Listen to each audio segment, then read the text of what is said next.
China ಆಯಿತು, ಈಗ silicon city ಬೆಂಗಳೂರಿನ ಸರದಿ. ಬೆಂಗಳೂರಿಗೆ ಗಂಡಾಂತರ ತಂದು ಬಿಡುತ್ತಾ ಹಾಗಾದ್ರೆ ಚೀನಾ ಡೆಡ್ಲಿ ವೈರಸ್? ರಾಜಧಾನಿ ಬೆಂಗಳೂರಿಗೆ ಕಾಲಿಟ್ಟೇ ಬಿಡ್ತಾ ಹೆಮ್ಮಾರಿ ಕೊರೋನಾ. ಸದ್ಯ ಚೀನಾದಲ್ಲಿ 8 ಲಕ್ಷ ಮಂದಿಗೆ ತಗುಲಿರುವಂತಹ ಸೋಂಕು.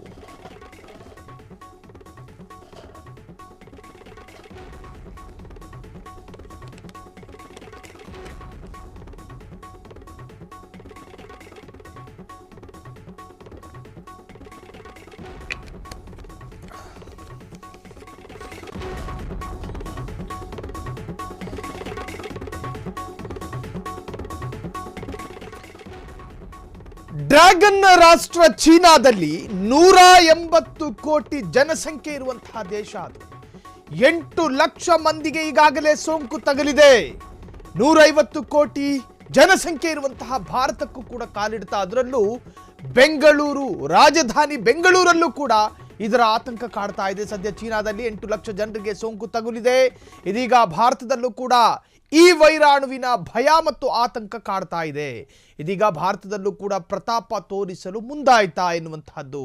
ಹಾಗಾದ್ರೆ ಈ ಚೀನಾ ದೇಶದಲ್ಲಿ ಹುಟ್ಟಿದ ಈ ಮಹಾಮಾರಿ ಅಲ್ಲಿ ಮರಣ ಮೃದಂಗ ಬಾರಿಸ್ತಾ ಇದೆ. ಡ್ರ್ಯಾಗನ್ ರಾಷ್ಟ್ರದ ವುಹಾನ್ ನಗರದಲ್ಲಿ ಇವತ್ತು ಈ ಹೊಸ ವೈರಾಣು, ಅದೇ ಕೊರೋನಾದ ಹೊಸ ರೂಪವೋ ಅಥವಾ ಅದರ ಒಂದು ಭಾಗವೋ ಅಥವಾ ಚೀನಾ ದೇಶದ ಷಡ್ಯಂತ್ರದ ಭಾಗವೋ ಗೊತ್ತಿಲ್ಲ, ಆದರೆ ಮತ್ತೆ ವೈರಾಣು ಒಕ್ಕರಿಸಿಕೊಂಡಿದೆ. ಇಡೀ ದೇಶವನ್ನ ಒಂದರ್ಥದ ಅಂಧಕಾರದಲ್ಲಿ ಮುಳುಗಿಸಿದಂತಹ ಕೊರೋನಾ ಎನ್ನುವಂತಹ ವೈರಾಣು, ಅದರಂತೆಯೇ ಈಗ ಮತ್ತೊಂದು ವೈರಾಣು ಪ್ರತ್ಯಕ್ಷಗೊಂಡಿರುವಂತಹದ್ದು ಚೀನಾದಲ್ಲಿ.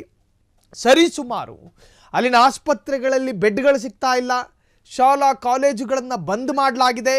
ಪುನಃ ಮತ್ತೆ ಅಂಧಕಾಲದ ಆ ಕಾಲದಲ್ಲಿ ಏನು ಆನ್ಲೈನ್ ಕ್ಲಾಸ್ಗಳು ನಡೀತಾ ಇತ್ತಲ್ಲ ಈ ಹಿಂದೆ, ಅಂದರೆ ಒಂದು 4 ವರ್ಷದ ಹಿಂದೆ, ಅದೇ ತರಹದ ಸಿಸ್ಟಮ್ಗಳು ಮತ್ತೆ ಚೀನಾದಲ್ಲಿ ಕಾಣಿಸಿಕೊಂಡಿದೆ.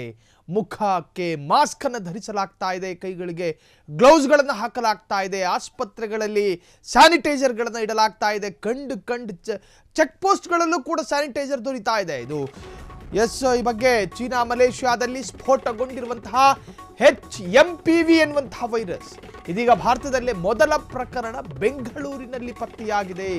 ನಮ್ಮ ದುರಾದೃಷ್ಟಕ್ಕೆ 8 ತಿಂಗಳ ಮಗುವಿಗೆ ದೇಹಕ್ಕೆ ಒಕ್ಕರಿಸಿದೆ HMPV ವೈರಸ್.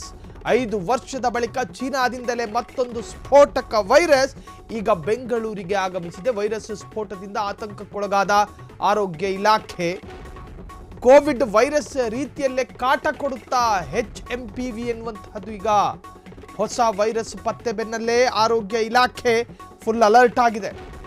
ಇದಕ್ಕೆ ಯಾವ ತರಹದ ಮುಂಜಾಗ್ರತಾ ಕ್ರಮಗಳನ್ನು ಕೈಗೊಳ್ಳಬೇಕು, ಕಠಿಣ ಕ್ರಮ ಕೈಗೊಳ್ಳಲು ಮುಂದಾದ ಆರೋಗ್ಯ ಇಲಾಖೆ ಚೀನಾ ಮಲೇಷ್ಯಾದಲ್ಲಿ ಸ್ಫೋಟಗೊಂಡಿರುವಂತಹ HMPV ಎನ್ನುವಂತಹ ವೈರಸ್.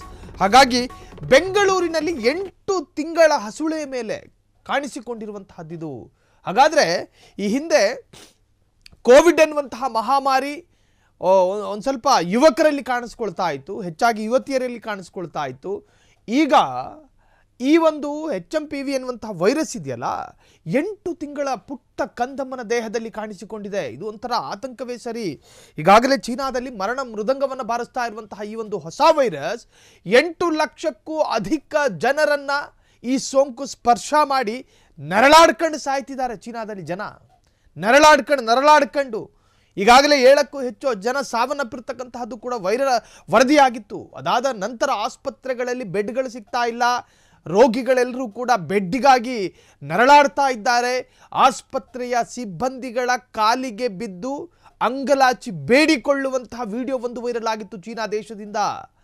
ಯಾಕೆ ಚೀನಾದಲ್ಲಿ ಈ ತರಹದ ಹೊಸ ವೈರಾಣುವಿನ ಏನು ಉದ್ಘಾಟನಾ ತಾಣವಾಗಿದೆ, ಅದೊಂಥರ ಉದ್ಘಾಟನಾ ತಾಣ. ಅದು ಇದಕ್ಕೆಲ್ಲ ಆವಾಸ ತಾಣ, ಈ ವೈರಾಣುಗಳಿಗೆ ಆವಾಸ ತಾಣ ದೇಶ ಅಂತ ಹೆಸರು ಪಡ್ಕೊಂಡಿದೆ ಈಗ ಚೀನಾ ದೇಶ. ಯಾಕೆ ಚೀನಾದಲ್ಲಿ ಈ ತರಹದ ವೈರಾಣುಗಳು ಪ್ರತ್ಯಕ್ಷಗೊಳ್ಳುತ್ತೆ? ಚೀನಾ ಏಕೆ ಜಾಗತಿಕವಾಗಿ ಗ್ಲೋಬಲಿ ಎಲ್ಲ ದೇಶಕ್ಕೊಂದರ್ಥದ ಏನು ರೋಗಾಣು ಥ್ರೆಟ್, ರೋಗಾಣು ಬೆದರಿಕೆಯನ್ನು ಒಡ್ತಾ ಇದೆ, ಯಾಕೆ ಅನ್ನುವಂಥದ್ದು ಅರ್ಥ ಆಗ್ತಾ ಇಲ್ಲ. 5 ವರ್ಷದ ಬಳಿಕ ಚೀನಾದಿಂದಲೇ ಮತ್ತೊಂದು ವೈರಸ್ ಸ್ಫೋಟ ಆಗಿರುವಂತಹದ್ದು. ವೈರಸ್ ಸ್ಫೋಟದಿಂದ ಆತಂಕಕ್ಕೊಳಗಾದ ಆರೋಗ್ಯ ಇಲಾಖೆ ಕೋವಿಡ್ ವೈರಸ್ ರೀತಿಯಲ್ಲೇ ಕಾಟ ಕೊಡುತ್ತಾ. ಹಾಗಾದರೆ HMPV ಎನ್ನುವಂಥ ವೈರಾಣು ಹೊಸ ವೈರಸ್ ಪತ್ತೆ ಬೆನ್ನಲ್ಲೇ ಆರೋಗ್ಯ ಇಲಾಖೆ ಫುಲ್ ಅಲರ್ಟ್ ಆಗಿದೆ. ಕಠಿಣ ಕ್ರಮ ಕೈಗೊಳ್ಳಲು ಮುಂದಾದಂತಹ ಹೆಲ್ತ್ ಡಿಪಾರ್ಟ್ಮೆಂಟ್. ಹಾಗಾದ್ರೆ ಏನೇನು ಕ್ರಮವನ್ನು ಕೈಗೊಳ್ಳಬಹುದು ನಮ್ಮ ಆರೋಗ್ಯ ಇಲಾಖೆ?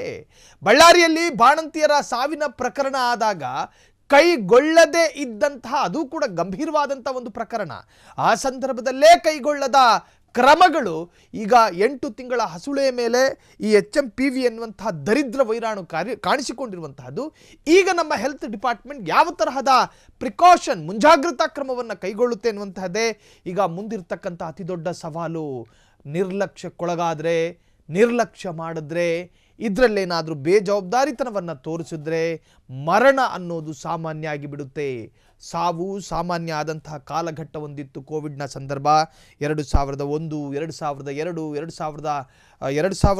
2021, 2022ರಲ್ಲಿ ಸಾಕಷ್ಟು ನಾವು ಗಮನಿಸಿದ್ದೀವಿ. ಸಾವು ಅನ್ನೋದು ಸಾಮಾನ್ಯ ಆಗಿಬಿಟ್ಟಿತ್ತು ಆಗ ಆ ಸಂದರ್ಭ. ಸೊ ಅದರಂತೆಯೇ ಮತ್ತೆ ಆಗಬಾರ್ದು, ಭಾರತದಲ್ಲಿ ಆ ತರಹದ ಸ್ಥಿತಿ ಪುನರಾವರ್ತನೆಯಾಗಬಾರ್ದು ಎನ್ನುವಂತಹದ್ದೇ ಫ್ರೀಡಮ್ ಟಿವಿಯ ಕಳಕಳಿ.